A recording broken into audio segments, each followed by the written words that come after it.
سلام خوتي خواتاتي، كي دايرين؟ لاباس عليكم؟ بخير وعلى خير. نبغيكم تكونوا بخير وعلى خير وصحه جيده يا ربي. جيت اليوم غنشارك معكم واحد العصير، يعني فيديو ساهل وبسيط. غنشارك معكم واحد العصير، عصير لي لذيذ وسهل في التحضير، مكوناته بساطين يعني في كل بيت. عندي هنايا واحد ليمونه كبيره، لما كانش عندكم هاد الكبير ممكن ديروا حتى الصغير داك الماندارين. وعندي هنا واحد جوج حامضات، غادا نحك غير وحده اللي غادا نحك ليها القشره ديالها، والاخرى ما غاداش نحكها، غناخذ ليها غير الوسط. صافي. وغادا ناخذ حتى شي شويه من القشره ديال الليمونه، ماشي بزاف غير شويه صافي. وغادا نقشرها وغادا نطحنها، وانتم كلشي قبالتكم ان شاء الله البنات.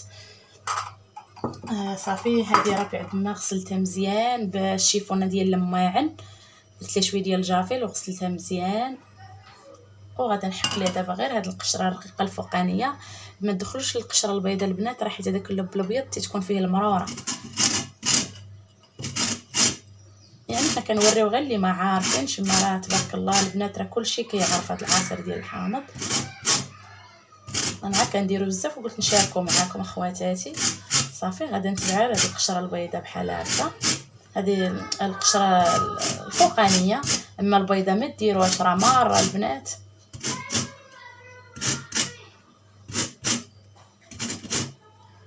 كنستمروا على هاد الطريقه بحال هكا.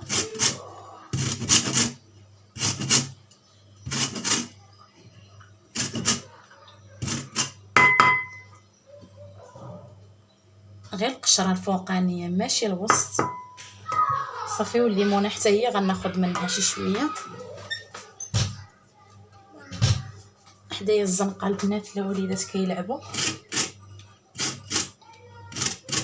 هكا. صافي. على هذا الشكل حتى هي غناخذ منها غير شويه ماشي بزاف.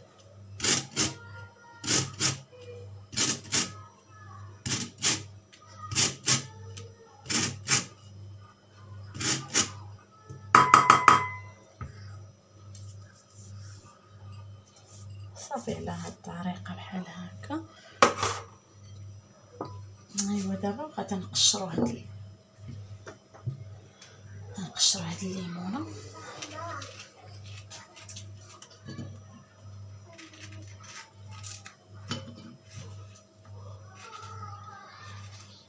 يعني هاد الليمون راه حلو بلا ما تحتاجوش زعما تكثروا فيه السكر بزاف، كيجي لذيذ هاد العصير هذا ديال الحامض. وبالنسبه حتى هكا الوليدات اللي كيكون فيه من الرواح وهكا، انا راه ما كنحيدوش هذا العصير، تقريبا يوميا كنديروا لهم هكا في الغداء، بالاخص ملي كيكون الجو بارد كنحيدش لهم كاع عن هذا العصير ديال الحامض. وهكا ديروا معاه حتى عويدات ديال القرنفل. صافي. تحيدوا هاد الخويطات البيضين. صافي. وغادا نقشر حتى نكمل ونوريكم البنات.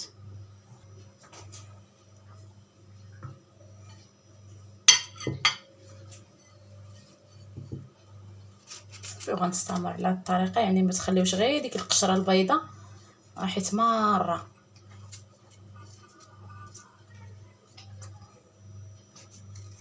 صافي على هاد الطريقه بحال هكا.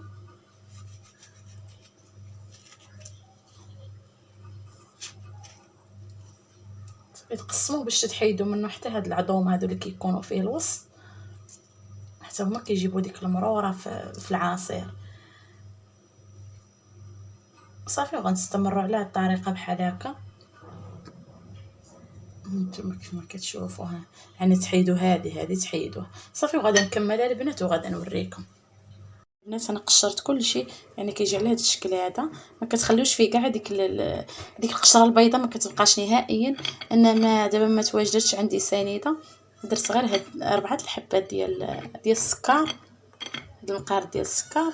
صافي. دابا غادي نديرو في الكاس وغادا ندير عليه الماء. غادي هادشي غيطحل ليا تقريبا لتر ونص ديال الماء، جوج حامضات وليمونه غيخرجوا ليا لتر ونص ديال الماء. السكر كما قلت لكم البنات كتبقى على حسب الذوق، كاين اللي كيبغي العصير حلو، كاين اللي كيبغيه ناقص شويه، كل واحد واشنو. المهم انا غادا نطحنو وغادا نوريه لكم ان شاء الله. العصير ديالنا البنات هو هذا، ها هو كيفاش كيجي على هاد الطريقه.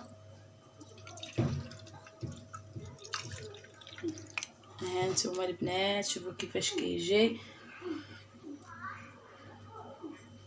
لذيذ وسهل يعني في التحضير، ما فيش شي مكونات هكا اللي المكونات بساطين، ليمونه وحامضه تخرج لك يعني بزاف ديال العصير. يكون العائله هكا بزاف ولا قليله، والمهم بعدا كيخرج لكم بزاف. هانتوما العصير ديالنا هو هذا البنات، شوفوا كيفاش كيجي غزال. هانتوما ها هو باقي عندي هنا، يعني خرج لي طرونس ديال العصير. هانتوما كيفاش كيجي البنات. هاد اللوين اللي كيجي عاطي هكا ديال هاد اللون اللي في العصير، السر ديالو هو القشره ديال الليمون والقشره ديال الحامض، يعني هو اللي كيعطي هاد اللوين هكا زوين. مازال التصوير بالتليفون راه ما عاطيش اللون مزيان كيف ما العصير كما كيبان ليا. يلا البنات لحقنا لنهايه الفيديو. كنتمنى هذا الفيديو يعجبكم، هذا العصير البسيط، هذا العصير البسيط كنتمنى يعجبكم. وإلا عجبكم البنات ما تنساوش تابوناو في القناه وتخليو شي لايك، تخليو شي كومونتير. الله يسر اموركم.